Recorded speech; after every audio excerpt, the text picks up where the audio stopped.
말씀 보겠습니다. 오늘 함께 은혜 나누실 말씀은 이사야서 26장입니다.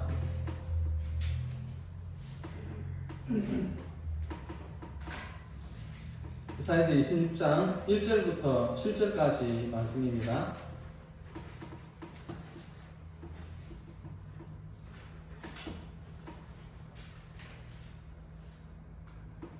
같이 읽겠습니다. 그날에 유다 땅에서 이 노래를 부르리라.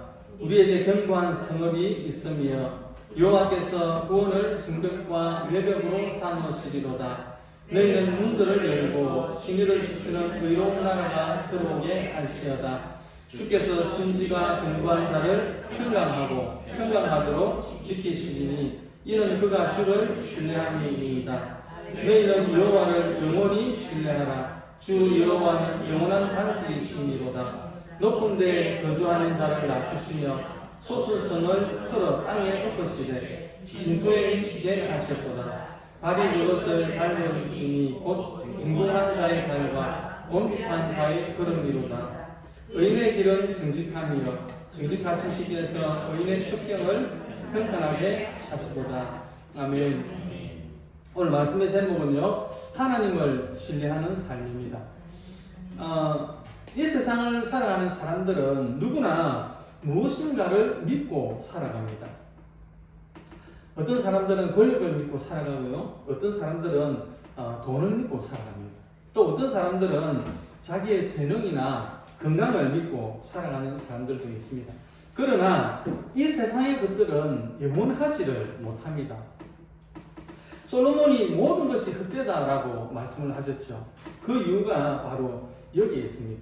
전도서 마지막 장이 12장인데 12장에 또 끝절이 13절, 14절이지 않습니까? 거기 보면 이래 결국을 들었으니 하나님을 경외하고 그 명령을 지킬지어다. 이것이 사람의 본분이니라고 했습니다. 하나님은 모든 현실과 모든 은밀한 일을 선악간에 심판하신다라고 했습니다. 그래서 우리가 이 세상을 의지해서는 안 되는 것입니다. 영원 불변하신 하나님을 신뢰하고 의지해야 되는 것입니다. 왜 그러냐 하면 첫 번째로 하나님은 당신을 신뢰하고 의지하는 사람에게 견고한 성이 되어주시기 때문입니다. 오늘 본문 말씀 1절 말씀인데요. 그날에 유다 땅에서 이 노래를 부르리라. 우리에게 견고한 성읍이 있으며 여호와께서 구원을 성벽과 외벽으로 삼으시리로다 라고 했습니다. 옛날에는 그 적들의 침략을 막기 위해서 성벽을 아주 높게 쌓았죠. 아주 견고하게 쌓았습니다. 성벽이 높으면 그 적들이 쳐들어와도 그 성벽 위에서 적들을 상대할 수가 있죠. 아주 유리한 조건에서 싸워서 이길 수가 있었습니다. 우리가 이 세상을 살아가는 동안에 문제와 어려움이라는 그 대적들이 우리를 둘러싸고 있습니다. 흑암의 세력들이 우리를 흔들기 위해서 여러 가지 문제와 어려움들을 가져다 줍니다. 하지만 우리가 믿음을 지키고 하나님을 의지하면은 하나님께서는 우리의 견고한 성이 되어 주십니다. 모든 문제에서 우리를 건져주시고 지켜주시고 또 보호해 주십니다. 우리로 하여금 위대한 승리를 얻게 하시고 위대한 승리의 삶을 살아갈 수 있도록 해주시는 것입니다. 역대하 20장 1절부터 보게 되면은 그 여호사밧 왕이 이제 왕으로 있을 때에 모압하고 암몬하고 그리고 마온 사람들이 이렇게 연합군을 이루어 가지고 쳐들어오거든요. 이때 그 여호사밧 왕은 참 하나님 마음에 합한 사람이었습니다. 아버지 아사 왕 시대에 다 없애지 못했던 그 산당들, 우상들을 다 없앴거든요. 그래서 하나님의 마음을 시원하게 했던 왕이었습니다. 우리가 하나님의 뜻대로 살아간다라고 해서 어려움이 없는 것이 아닙니다. 어려움이 있을 수 있습니다.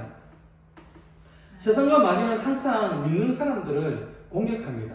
그러나 하나님께서는 하나님을 신뢰하다가 어려운 일들을 당하는 그 하나님의 자녀를 반드시 도우셔서 승리하게 하시는 것입니다. 마귀는 여호사밧 왕을 무너뜨리기 위해서 연합군을 이루고 그리고 유다를 공격합니다. 연합군이 그 유다를 치러 온다는 소식을 들은 여호사밧 왕은 백성들에게 금식을 선포하지요. 그리고 하나님 앞에 간절히 기도합니다.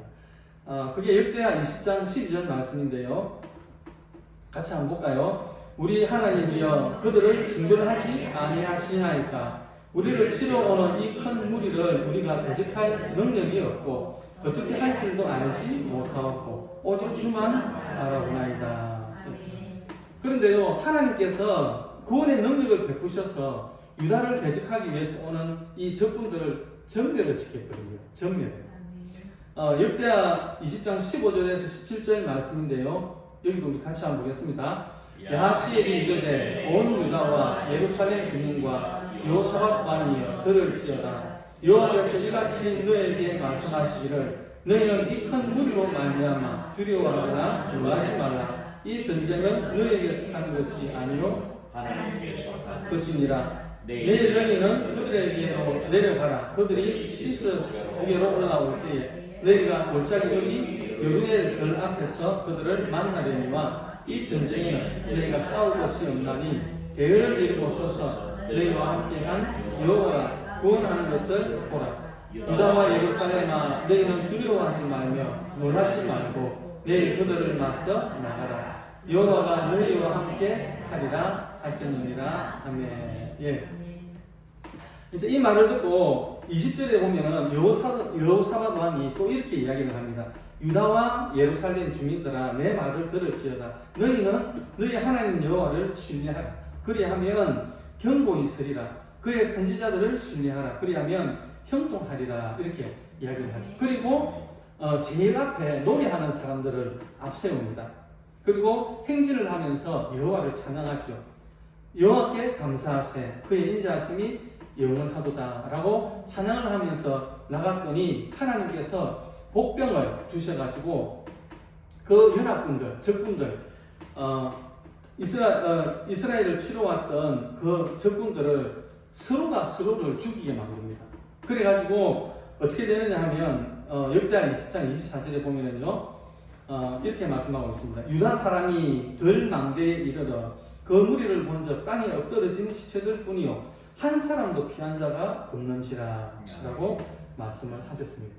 하나님께서는 오직 하나님만 바라보고 의지하는 사람에게 기적을 베풀어 주시는 것입니다. 하나님께서 견고한 성과 같이 지켜주시는 것입니다. 그러므로 두려워하지 마십시오. 믿음에 굳게 서서 주님께 모든 것을 맡기십시오. 우리가 모든 문제를 하나님께 기도하고 맡기면 하나님께서 응답해 주셔서 우리의 삶에 찬송이 넘쳐나게 되는 것입니다. 이사야서 60장 18절 말씀인데요. 같이 한번 보겠습니다. 다시는 강포한 일이 내 땅에 들리지 않을 것이요 황폐와 파멸이 내 국경 안에 다시 없을 것이며 내가 내 성벽을 구원이라 내 성문을 찬송이라 부를 것이라. 예. 하나님께서는 우리의 견고한 성이 되십니다. 우리가 세상에 헛되는 것을 의지하지 않고 하나님만을 신뢰하고 나가면 하나님께서는 하나님의 때에 위대한 승리와 축복을 허락해 주시는 것입니다. 그러므로 우리를 지키시고 보호하시고 구원하시는 하나님을 신뢰하며 나아가는 여러분이 되시기를 주님의 이름으로 축원드립니다. 아멘. 두 번째는 하나님은 심지가 굳은 사람, 굳은 믿음을 가진 사람을 지키고 보호해 주십니다. 이사야서 26장 3절 말씀인데요. 주께서 심지가 견고한 자를 평강하도록 지키시리니 이는 그가 주를 신뢰함이니이다. 예. 다니엘의 세 친구 사드락과 메삭과 아벳느고는 굳건한 믿음의 사람들이었습니다. 느부갓네살 왕은 자신을 상징하는 그 금신상을 만들어 놓고 각 지방의 그 관원들을 그 앞에 절하게 했습니다. 누구든지 이 신상 앞에서 절하지 않으면 적시로 맹렬하게 타는 불뭇불에 던져 넣겠다라고 했습니다. 하지만 다니엘의 이 세 친구는 왕들이 만드는 그 금신상에 절하지 않았습니다. 느부갓네살이 와가지고 이제라도 너희들이 절하면은 내가 어떤 일로 해줄게 그렇게 이야기를 해도 다시 한번 기회를 준다고 해도 이들은 사드락, 메삭, 아벳느고는 거절했습니다. 그러면서 다니엘서 3장 18절에 보면 이렇게 이야기를 합니다. 그렇게 하지 아니하실지라도 왕이여 우리가 왕의 신들을 섬기지도 아니하고 왕이 세우신 금신상에게 절하지도 아니할 줄을 아옵소서. 그리고 이들은 풀무불에 던져집니다. 하지만 풀무불에 떨어진 사드락과 메삭과 아벳느고는 불에 타 죽지 않았습니다. 그리고 몸이 상하지도 않았습니다. 이것을 본 느부갓네살 왕은 하나님을 찬양하게 되고 다니엘의 이 세 친구를 바벨론의 각 지방에서 더욱 높여주게 되는 것입니다. 하나님을 믿지 않는 사람들은 기독교를 향해서 배타적이다라는 말을 많이 합니다. 왜 너희들만 구원이 있느냐 그렇게 이야기를 하죠. 지금 종교전쟁으로 인해 가지고 얼마나 많은 사람들이 죽어가는데 너희들만 구원이 있다고 하느냐. 야 서로 잘 지내면 안 좋은 서로 잘 지내면 좋지 않느냐 그렇게 이야기를 하죠. 전쟁도 잘 지내면 전쟁도 없어지고 죽어가는 사람들도 없을 것이고 평화로우면 얼마나 좋으냐 그렇게 이야기를 하죠. 언뜻 들어보면은 맞는 말같이 들립니다. 그런데 여러분 예수님과 석가모니가 어떻게 같을 수가 있습니까? 세상의 온갖 잡신들과 하나님이 어떻게 같을 수가 있습니까? 이거는 있을 수가 없는 일입니다. 종교다원주의나 아니면은 차별금지법과 같은 이 악법에는 어떠한 어려움이 와도 타협하지 않고 믿음으로 믿음을 지켜나가야 하는 것입니다. 하나님께서는 고난과 환난 가운데서도 믿음을 지키는 사람을 기뻐하십니다. 하나님에 대한 변함없는 신뢰를 가지고 나아가는 성도들을 모든 환난에서 구원해 주시고 날마다 새 힘을 공급해 주시는 것입니다. 우리가 광야라고 하는 이 인생길을 걸어가면서 주님 앞에 나와서 기도할 때에 주님은 도우심의 손길을 베푸시고 우리의 피난처가 되어 주시는 것입니다. 시편 62편 8절에 보니까요 이런 말씀이 있습니다. 백성들아 시시로 그를 의지하고 그의 앞에 마음을 토하라. 하나님은 우리의 피난처시로다.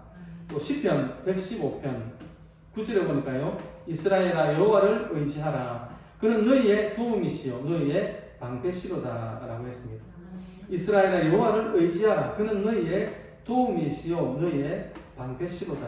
그러므로 어떠한 어려운 상황에서도 하나님을 의지하며 모든 일을 하나님께 맡기고 모든 것을 계획하시고 이루어 가시는 하나님의 선하심을 신뢰하시기를 바랍니다. 세 번째는 하나님은 의인을 기뻐하시고 도와주십니다. 의인은 하나님의 말씀을 따라서 바르고 정직한 삶을 살아가는 사람입니다. 반대로 하나님은 하나님을 대적하고 스스로를 높이는 사람을 싫어하십니다. 이사야서 26장 5절 말씀인데요. 높은 데에 거주하는 자를 낮추시며 쏟은 성을 헐어 땅에 엎으시되 진토에 미치게 하셨도다 라고 했습니다. 홍수 심판 이후에 사람들은 그 시날 평지 바벨 땅에서 성읍과 탑을 건설할 계획을 세웠습니다. 바벨 탑을 건설한 사람들의 계획과 목적에 대해서 성경에서 창세기 11장 4절에 이렇게 말씀을 하고 있는데요.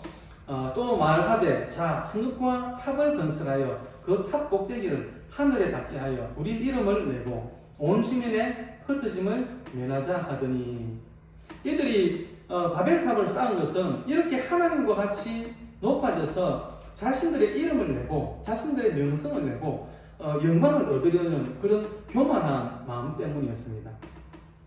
이 교만함이 어디서부터 시작이 됐습니까? 천사장 루시퍼부터 시작이 되었죠.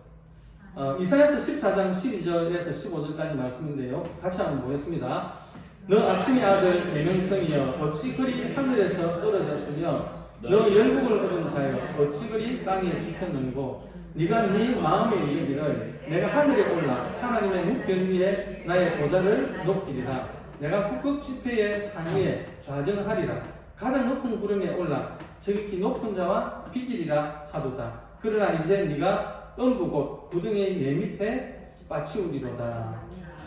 12절 앞서절에 보면 너 아침의 아들 계명성이여 라고 했는데 이 계명성이 그 킹 제임스 번역에 보면 루시퍼로 나와 있습니다. 하나님께 영광을 올려드려야 되는 루시퍼가 그 영광이 너무 아름답고 좋으니까 그 영광을 자기가 빼앗으려고 했다라는 것이죠. 그런데 하나님이 그 루시퍼가 그 영광을 빼앗으려고 해서 그걸 빼앗을 수 있겠습니까? 하나님은 절대로 자기의 영광을 남에게 빼앗기지 않는다, 그렇게 말씀을 하셨습니다. 이사야서 42장 8절에 말씀인데요. 같이 보겠습니다. 나는 여호와이니 이는 내 이름이라. 나는 내 영광을 다른 자에게 내 찬송을 우상에게 주지 아니하리라. 그래서 루시퍼가 쫓겨났습니다. 쫓겨나가지고 유다서 1장 6절에 보면 또 자기 지위를 지키지 아니하고 자기 스스로를 떠난 천사들을 큰 날의 심판까지 영원한 결박으로 흑암에 가두셨으며 흑암에 가두어지게 되는 것이죠. 교만은 하나님의 뜻을 거스르는 죄입니다. 또한 모든 죄의 근원에는 교만이 있습니다. 아담과 하와가 하나님처럼 되려고 선악과를 따먹음으로써 교만이 우리의 삶 가운데에 들어와가지고 모든 인류가 교만의 그 굴레에 갇혀서 죄를 짓고 살아가고 있습니다. 교만은 남의 것을 빼앗고자 하는 탐욕을 낳습니다. 자신을 위해서 남을 짓밟고 필요한 것은 무엇든지 빼앗고 가지려고 하는 것이 바로 탐욕이죠. 이 탐욕은 파멸의 지름길입니다. 우리는 교만을 경계하고 멀리해야 합니다. 늘 하나님께 영광을 올려드려야 합니다. 항상 하나님과 사람 앞에서 겸손한 자가 되어야 합니다. 이사야서 26장 7절 말씀인데요. 의인의 길은 정직함이여 정직하신 주께서 의인의 첩경을 평탄하게 하시도다 라고 했습니다. 우리가 겸손히 낮아져서 의인의 길을 걸어갈 때에 하나님께서 복을 내려주시는 것입니다. 이사야서 26장 12절 말씀인데요. 여호와여 주께서 우리를 위하여 평강을 베푸시오니 주께서 우리의 모든 일도 우리를 위하여 이루시니이다. 우리가 하나님 앞에 정직하고 하나님을 기쁘시게 하는 모습으로 살아가면 하나님께서 하나님의 영광 가운데 모든 일을 이루어 가시는 것입니다. 불가리아가 공산주의 그 치하에 있을 때에 13년이나 옥고를 치룬 하랄람 포포드라는 목사님이 계십니다. 이 목사님은 1948년도에 그 공산당이 교회를 무너뜨리려고 할 때에 그걸 이제 저항하다가 감옥에 갇히게 되는데요. 이 목사님이 이제 기독교의 그 명성이 있으니까 이제 비밀 경찰들이 이제 잡아간 거예요. 그래가지고 박해도 당하고 옥고를 치르게 되었는데요. 그럼에도 불구하고 목사님은 시간이 날 때마다 감옥에서 복음을 전하게 됩니다. 그러면 복음을 전하다가 들키면 또 고문을 당하고 또 다른 감옥으로 이렇게 이감이 되고 이런 것들을 계속 반복을 하다가 1961년도에 13년 만에 이 목사님이 이제 기적적으로 석방이 됩니다. 그래가지고 미국으로 망명을 하게 되는데 이분이 감옥에 있을 때 겪었던 일을 이렇게 책으로 냈어요. 책으로 냈는데 고난 속에서 지킨 믿음이라는 책을 내셨는데 이 책에서 목사님이 이렇게 말씀을 하셨습니다. 감옥에서 있었던 13년 2개월 동안 나를 지탱해 주었던 것은 두 가지가 있었다. 그 첫째가 뭐냐 그러면은 내 생명은 하나님의 손에 있는 것이지 공산주의자들의 손에 있는 것이 아니다. 그게 첫 번째였고 두 번째는 내가 살아서 언젠가 이 감옥을 나가게 되면 이 공산주의자들이 저지른 이 만행들을 내가 반드시 증언을 할 것이다 라는 희망을 가지고 있었습니다. 그리고 나는 장작 13년 동안 공산주의자들의 사악함을 경험했지만 짐승보다도 더 잔인한 인간의 야수성 가운데 피어난 놀라운 하나님의 사랑의 진리를 발견할 수 있었다 이렇게 고백을 합니다. 고난은 그리스도인들에게 주어지는 위대한 기회다라고 고백을 하셨습니다. 하나님께서는 오직 하나님만을 의지하는 자를 견고한 성같이 보호해 주십니다. 굳건한 믿음을 가지고 나아가는 자의 삶을 형통하게 해주십니다. 하나님께서 보시기에 의롭고 바른 길을 걸어가는 사람을 도우시고 하나님의 영광을 나타내는 도구로 사용하십니다. 그러므로 하나님께서 인정하시는 굳건한 믿음의 삶, 또 의인의 삶을 살아가는 우리 주사랑교회 성도님들 되시기를 주님의 이름으로 축원합니다. 아멘. 우리 말씀을